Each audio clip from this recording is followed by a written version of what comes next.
Yeah, there's no rush here. I still have a little left in me. An ecstatic Serena Williams, after producing a stunning performance to outlast world number 2 Anett Kontaveit of Estonia and advance to the third round of her final competitive tournament, the US Open at Flushing Meadows in New York. The 40-year-old, soon to be 41, American, secured the victory in 2 hours, 27 minutes, celebrating a 7-6, 2-6, 6-2 triumph on the Arthur Ashe Stadium court.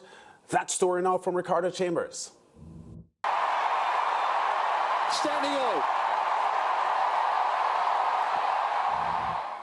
Yeah, and let's hear from the woman herself talking about her experience on court. The experience was really good. It was, I think you can only have this experience, once in a lifetime for sure.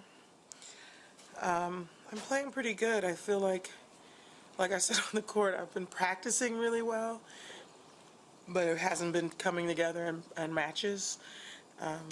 But now it's kind of coming together, I guess. I mean, I had to bring it together today, so it worked out. Now, can you win this tournament, and are you any more convinced of that based on how you played tonight? I cannot think that far. I don't. I'm here just to, like I said, I'm having fun, and I'm enjoying it, and then, honestly, I've had so many tough matches the last, I don't know how long, that I just feel like just being prepared for everyone that I play is just going to be really, really difficult and get through those moments.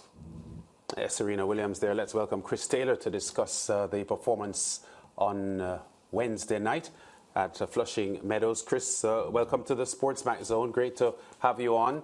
Can you answer the question that Serena couldn't just now, if she can win the tournament? No, I can't actually.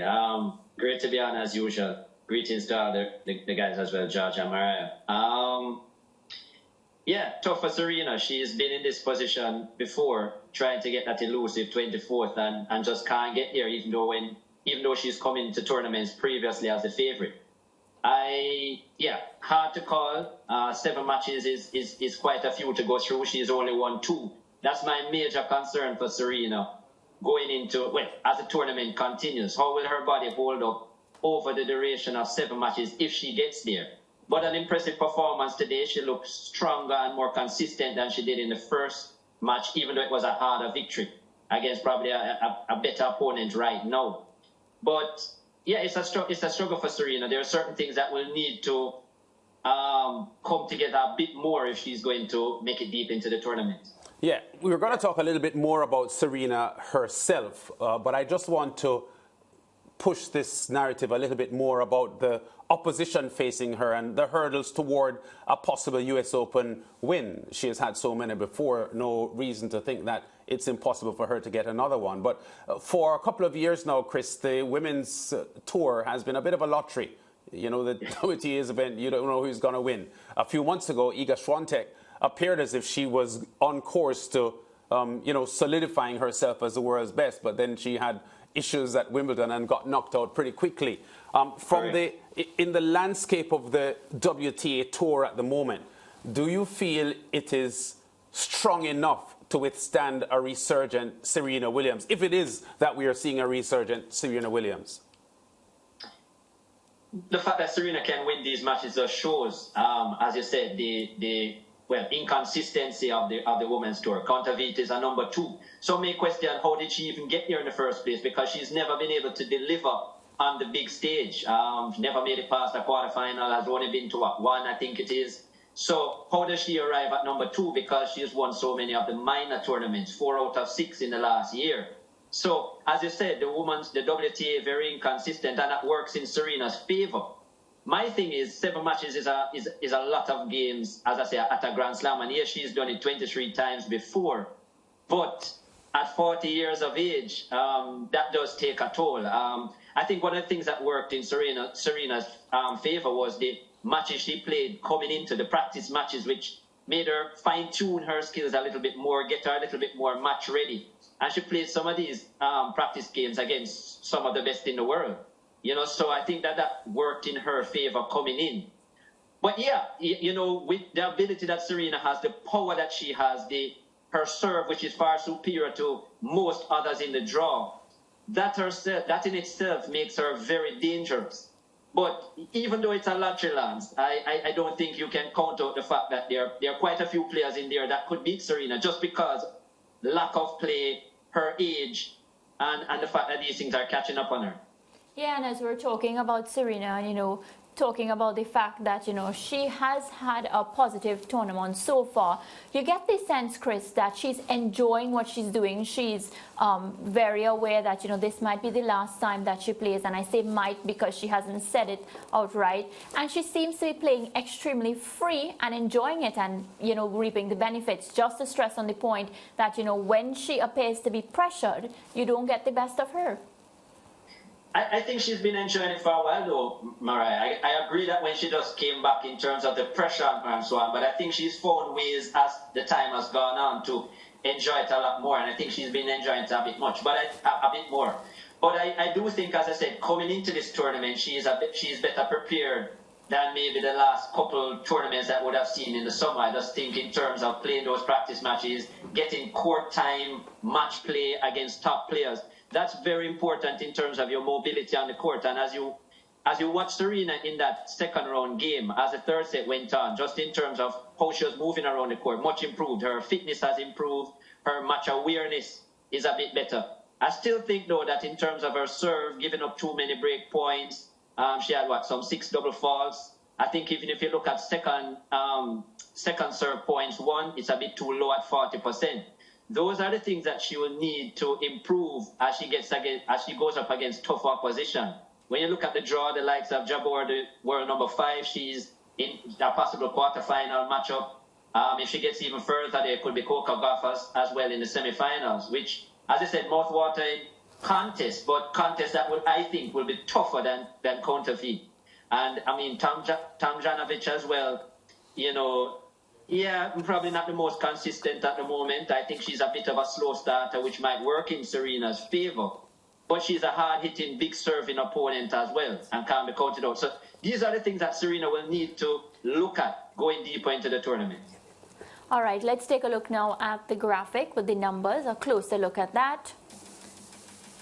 So aces, so we have Serena on the left-hand side and Kontaveit on the right. Serena getting 11. She had 6 double faults, 64% first serve percentage. The win percentage on the first serve, 73%. Now notice the win percentage on the second serve, 40%. Break points, 5 out of 11. Points won 100. Kontaveit only managing 99. Games won 15 for Serena, 14 for Kontaveit. What do you make based on the stats, Chris? Well, I was saying second serve percentage needs to be a bit higher. 40% is a little bit too low. She needs to be winning more even off of the second serve. I think against tougher opposition, stiffer opposition, that could be a downfall for her. I'm expecting to see a similar number of aces, maybe even more, if her first serve is really clicking. When Serena is serving well, generally, her game naturally improves all around the court. I think when her serve is off, it affects the rest of her game as well, because that is her big weapon. That's the weapon that she has over most opponents. So, first serve percentage, not bad at 64 at all, but I think the second serve points won, it needs to improve on her part, and the double faults need to be cut out. As you said, serving for the set at 5-4. Yeah. As I said, the nerves were setting in for her as well, which is natural. But I'm not surprised that she's extra focused for this, considering that this might be her last opportunity. Right, and I can't let you go without bringing up the GOAT discussion, because she was introduced on the court as the greatest of all time. And of course, just the record amount of viewership that they would have received, and the 30K turnout, people coming out to celebrate her career. What do you make? Where does she stand in that GOAT discussion? And you have a 1 minute to tell me. Right up at the top. I mean, it's always going to be debated whether it's herself, Margaret Court, Steffi Graf. But I think in terms of what Serena has done and the adversities that she's faced throughout her career and so on, I think that is something phenomenal. What she has also delivered, not only on the singles court, but on the doubles court as well with her sister, I think is also phenomenal. So when we look at tennis overall, what Serena has brought, what she has brought for the non-white community across the world as a woman, I think it's great, it's phenomenal, because as the greatest and as a legend, it's not only what you do on court, it's also what you do off. It's how you affect the sport, how you change the sport. And I think that Serena has probably done that more than any other female tennis player of all time. I mean, there are big names, I mean, going back in the Billie Jean King and so on. But what Serena has done, as I said, with the statistics, is something phenomenal. And, you know, she's right up at the top of the pack. Yeah. All right, Chris, we'll leave it there, and we'll be riveted with regard to this story and seeing how far Serena can go at Flushing Meadows. Thanks. It's a pleasure. Yeah, so, George, a couple of things here on the table. Her current form, which is significantly improved. Her movement on court, significantly better than we had seen last month. And her prospects of winning the title. Yeah, people came out to see her because when they saw her in Cincinnati, she looked banged up, she looked winded, she looked laboured. Serena Williams at her fluent best is never laboured. She's just awesome and powerful. And so people drawing a line through that form line, they felt that, look, we better get out to New York because this is a farewell tour. Look, so Chris has said correctly that the schedule of you have to win 7 games to win the title, and that he's worried about that. That by itself doesn't cause me much worry, as the fact is that she's combining that with doubles. Were she not involved in doubles with Venus, I'd be very confident that she could do it, because you asked about the jeopardy of playing the women in the WTA and how well, it's not caprice. How mercurial the women on the WTA tour are. Fluid. You never know what you will get when you turn up. So the double schedule, you remember that in the last time she attempted the double schedule with the single schedule at a major was about maybe 2018, and her coach advised her against it then, and she came up short in the singles. So combining the doubles with the singles at this stage of her career, that's my fear. You know, when they asked her current coach if he was looking to emulate Jimmy Connors' 1991, 39 years old, and pulling off some shocks in his last US Open, he fell out at the semifinals that year. He said, well, I want to go better than that. I want to do a Pistol Pete. 2002 US Open, last major, and the man left us a winner. So that's the aim from her coach's perspective. Does she have the gas with doubles? I have my doubts. Yeah, the fact is she has won 6 US Open titles before, and based on her track record, having never been beaten before the third round at any US Open event, if that trend continues, she'll be a winner in the next round as well. Yeah. Right. And that will be a step closer to No matter how good you are at this level, you're going to need energy. Yeah, what about the crowd support, though? The crowd support They've been for Serena great to her. has been vociferous. It's like they only want it her to almost win. takes her opponents out of the game. Kontaveit had a winner, a baseline winner. That was superb after a long rally. Yes. You know, like when they're applauding at a golf game? That was what we heard. Yeah, it's like only Serena is playing like...